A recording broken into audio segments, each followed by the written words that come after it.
Bonjour tout le monde. Aujourd'hui, nous entamons une série de leçons destinées aux élèves de la première année du bac sur l'œuvre La boîte à merveille de l'écrivain marocain Ahmed Sfraoui. Notre séance d'aujourd'hui sera consacrée à l'étude du paratexte de ce roman. Alors la question qui se pose, c'est quoi le paratexte? Alors, nous avons deux éléments. Nous avons para et nous avons texte. Para veut dire en grec à côté. Donc, le paratexte correspond à l'ensemble des informations présentes autour du texte. Donc, l'ensemble des informations qui se trouvent autour du texte. Alors, le premier élément, c'est le titre. Alors, il permet de vous donner une idée sur le thème du texte, donc sur le sujet du texte. Vous pouvez avoir ce qu'on appelle aussi les lignes d'introduction. Alors, c'est un ensemble de lignes et donc de phrases qui vous permettent de situer l'extrait par rapport à l'ensemble de l'œuvre. Ce n'est pas le cas dans l'œuvre objet de notre étude, mais vous pouvez les rencontrer dans d'autres ouvrages.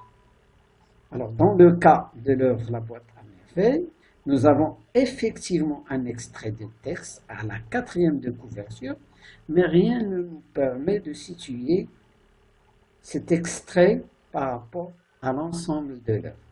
Donc, nous avons un extrait de texte, mais pas de ligne d'introduction.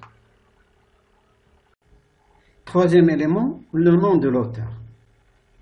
Alors, si l'on connaît la biographie, le courant littéraire auquel il adhère et éventuellement son implication par rapport à la pensée de l'époque, on peut appréhender facilement l'idée derrière le texte.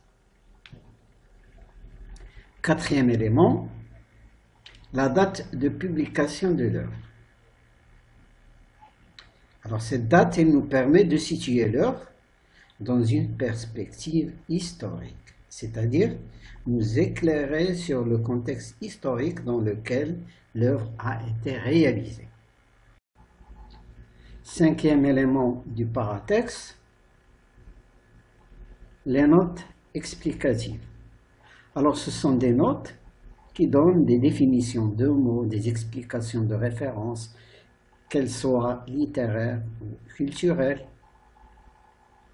Le sixième élément que l'on peut trouver dans le paratexte, c'est ce qu'on appelle une préface, c'est-à-dire une introduction qu'on appelle aussi avant-propos.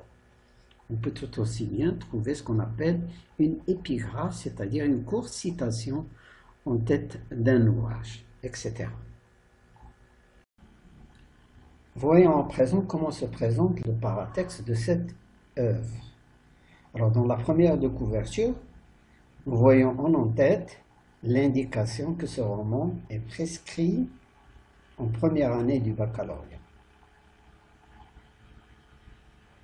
Nous avons tout en haut de l'image Ahmed Sfraoui. Donc le nom Ahmed Sfraoui, ceci nous réfère à l'auteur de l'œuvre. Ensuite, nous avons une image qui représente une dame vue de dos, qui est vêtue d'un haïk, et en face, un petit garçon. Ces deux personnages se trouvent dans une vieille ruelle. Alors, l'architecture des habitations et le style vestimentaire nous font penser à une ville maghrébine. En bas de l'image, un gros caractère, nous disons La boîte à merveille, sous-titré de l'indication roman. Donc, il s'agit donc d'un roman qui a pour titre La boîte à merveille, écrit par Ahmed Sfraoui, et dont les événements se déroulent dans une ville maghrébine. Et tout en bas de cette page de couverture à droite, la maison d'édition. Il s'appelle Librairie des écoles. Alors, en résumé La première de couverture que nous avons là devant nous nous informe que cette œuvre est prescrite au programme de la première année du baccalauréat, que l'auteur est Ahmed Sfaroui, qu'elle porte le titre La boîte à merveilles et qu'il s'agit d'un roman dont les événements se déroulent dans une ville maghrébine. Alors, comme vous pouvez le constater, on peut trouver une autre édition de l'œuvre, objet de notre étude, qui a une autre jaquette, c'est-à-dire une autre couverture, dans laquelle on observe deux femmes en haïk. Passons maintenant à la quatrième de couverture. On voit un texte. Je vais lire le texte. La nuit, la maison retomba dans le silence. Je me sentis triste. Je sortis ma boîte, la vidai sur un coin de matelas, regardai un à un mes objets. Ce soir, ils ne me parlaient pas. Ils gisaient, inertes, maussades, un peu hostiles. Ils avaient perdu leur pouvoir magique et devenaient méfiants, secrets. Je les remis dans leur boîte. Une fois le couvercle rabattu, ils se réveillèrent. Alors là, vous avez une erreur d'orthographe. Ils se réveillèrent dans le noir pour se livrer à mon insu à des jeux fastueux et délicats. Ils ne savaient pas dans leur ignorance que les parois de ma boîte à merveilles ne pouvaient, là encore une erreur d'impression, ne pouvaient résister, une autre faute d'impression, à ma contemplation. Mon innocent cabochon de verre grandit, se dilata, atteignit les proportions d'un palais de rêve, palais normalement avec S, s'orna de lumière, là accent grave normalement, et d'étoffes précieuses.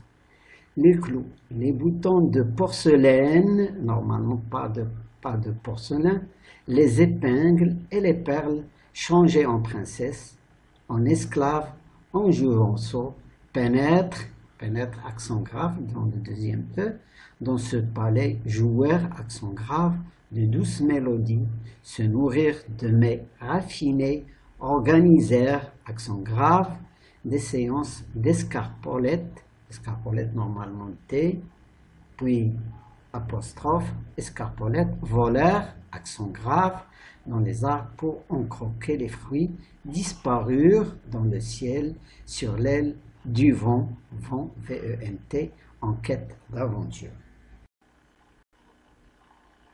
Alors il y a des erreurs d'impression, heureusement que ce n'est pas le cas pour le reste de l'œuvre.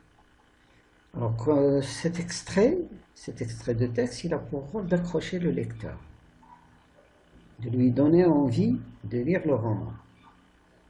Il présente un passage important de l'œuvre où le narrateur fait part de sa tristesse de voir que les objets de sa boîte avaient perdu leur pouvoir magique.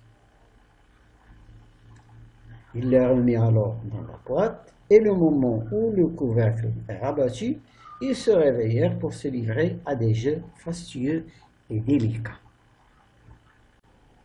Alors les éléments qui restent, vous avez le nom de la maison d'édition, c'est la librairie des écoles, puis vous avez un code-barre, puis le prix public de cette œuvre. Alors avant de terminer, je vais faire un petit résumé en arabe pour les personnes qui n'ont pas saisi l'essentiel de ce qui doit être connu du paratexte. Alors شنو هو الباراتكست؟ عندكم الباراتكست هو ما يحيط بالنص. اللي كنشريو واحد كتاب كنشوفوا la première chose qu'on voit c'est la couverture. On l'appelle aussi la jaquette. كنشدو ديك la couverture كنقراو شنو فيها. Alors بالنسبة لهاد la boîte à merveilles عندنا هاد la couverture que vous avez devant vous كاينة أول حاجة كاينة واحد l'indication بأن هاد l'œuvre راها داخلة في البروغرام ديال la première année du baccalauréat. Puis عندكم أحمد الصفريوي دونك الكاتب السمية ديالو أحمد الصفريوي. عندكم واحد ليليمون ايكونوغرافيك سيتادير واحد ليماج اللي فيها دام فيها واحد المرأة ندير لابسة الحايك و ان بتيت انفون دونك وكاينة فين واحد الزنقة ديال مدينة قديمة Vous avez ensuite les titres, la boîte à merveille, puis on vous dit, c'est un roman. ملي كندوزو لا كاتريام دو كوفرتور كنلقاو un petit texte il est extrait مأخوذ من لو رومان. هذا الاكستري اللي عندنا هنايا داخل في لو تروازيام شابيتر، في لا فان ديال لو تروازيام شابيتر. الوغ لوتور كيختار واحد لو باساج، واحد ليكستري لوغ ديالو اللي كتعطي فكره على لو كونتوني اللي عنده في لوغ، شي حاجه اللي تتشد الانتباه واللي كتجعل القارئ انه يبغي يقرا داك الكتاب. ملي كنساليو هاد ليكستري شنو كنلقاو لا ليبراري دي زيكول، يعني الناشر، وعندكم لو كود بار وعندكم الثمن. دونك سي سا l'objet du paratexte. Donc au revoir et à bientôt pour une nouvelle leçon consacrée à la préparation